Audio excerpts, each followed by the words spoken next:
Hezbollah chief गीदड़ भभकियां दे रहा है और वहीं दूसरी तरफ इजराइल पलटवार कर रहा है। बड़ी अपडेट आपको बता रहा हूं, इजराइल की तरफ से लगातार पलटवार जारी है।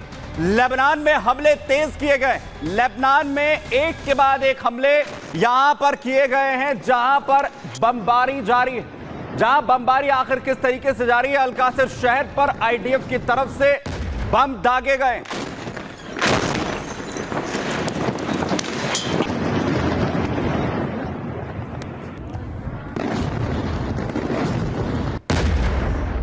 दाहर अल अली शहर, जहां पर इजरायली स्ट्राइक यहां देखने को मिली है, और वहीं दूसरी तरफ आखिर हमले एयर स्ट्राइक के भी कैसे जारी है। कमांड सेंटर हिजबुल्लाह का नाबिदे में इजराइल की तरफ से उड़ा दिया गया है। हिजबुल्लाह का यहां हथियार डिपो था, ये जो आप देख रहे हैं ये हथियार डिपो था हिजबुल्लाह का, जिस पर बड़ा अटैक यहां किया गया, उसे निस्ते नाबूद कर दिया गया।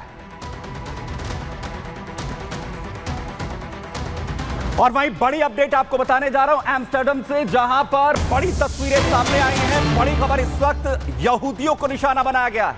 नीदरलैंड में यहूदियों पर हमले किए गए हैं। फुटबॉल मैच के दौरान नीदरलैंड में यहूदियों को कैसे निशाना बनाया गया, जहां हमले हुए, और बताया जा रहा है कि फिलिस्तीन समर्थकों ने बुरी तरीके से इन हमलों को अंजाम दिया है। फुल फ्रेम आपको तस्वीरें दिखा रहा हूं।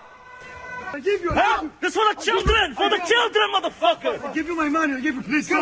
For the children! I give you my money. Free Palestine now! Free!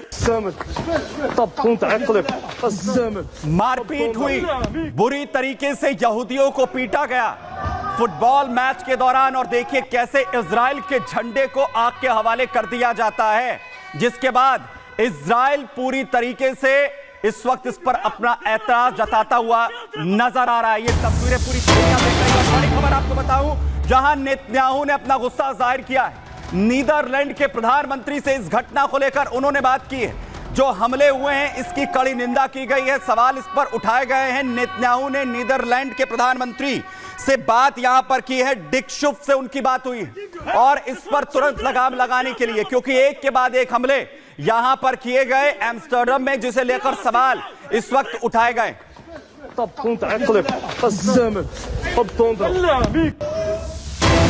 भाई डिक शुफ कह रहे हैं कि कार्रवाई करेंगे। डच प्रधानमंत्री वो कह रहे हैं कि कार्रवाई यहां पर की जाएगी। नेतन्याहू ने जिस तरीके से बात इस पूरे घटनाक्रम को लेकर की है, वहीं इजराइल की तरफ से अपने विमान भी भेजे गए हैं इजरायलियों की मदद के लिए, यहूदियों की मदद के लिए।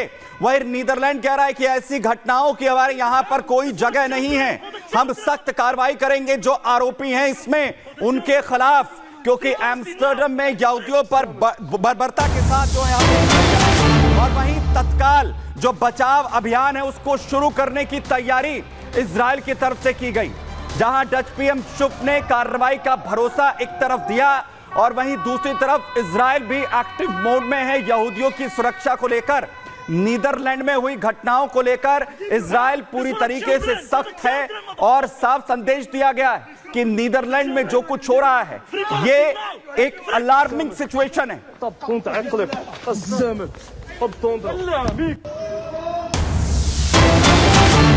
और बड़ी खबर आपको बताएं, फुटबॉल प्रशंसकों को वापस लाया जाएगा, इजराइल कह रहा है।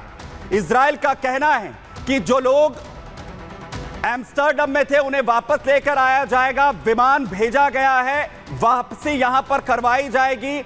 हम यहूदियों के साथ इस तरीके की जो बर्बरता है उसे स्वीकार नहीं किया जा सकता है, जो पूरी तरह सख्त संदेश यहां पर दे दिया गया है।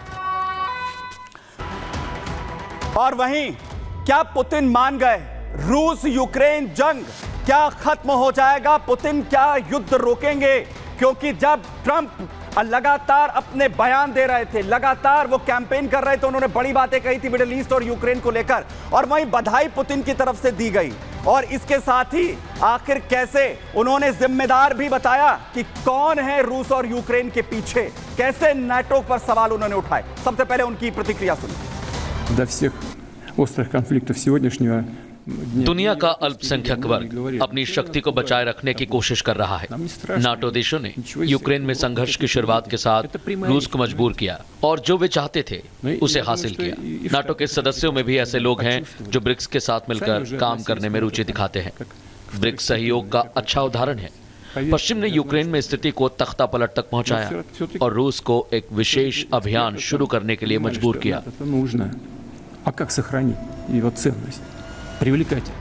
ये क्यों कहा जा रहा है कि पुतिन अब मान सकते हैं ट्रंप की बात?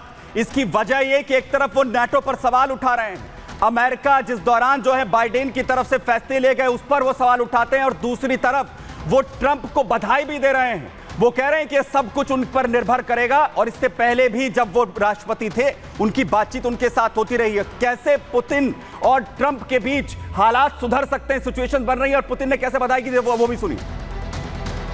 Стороны ему позвонить. Просто не делаю этого, потому что руководители западных государств с какого этапа они чуть ли не каждую неделю мне звонили, а потом вдруг прекратили. Ну, не хотят, ну, не надо. Мы, как видите, живы, здоровы, и ничего, и развиваемся, идем вперед. Если кто-то из них захочет возобновить контакты, я всегда говорил, хочу еще раз сказать, мы ничего против не имеем. Пожалуйста, будем контакты возобновлять и вести дискуссию. तो ट्रंप ने कहा कि वो उन्होंने पुतिन ने कहा कि वो बेहद बहादुर इंसान है। जिस तरीके से उन पर हमला हुआ उसके बावजूद वो खड़े रहे, और उम्मीद पूरी दुनिया को भी ट्रंप से बेहद है कि वो शांति लेकर इस युद्ध के दौर में आएंगे। संग्राम में आज के लिए इतना ही।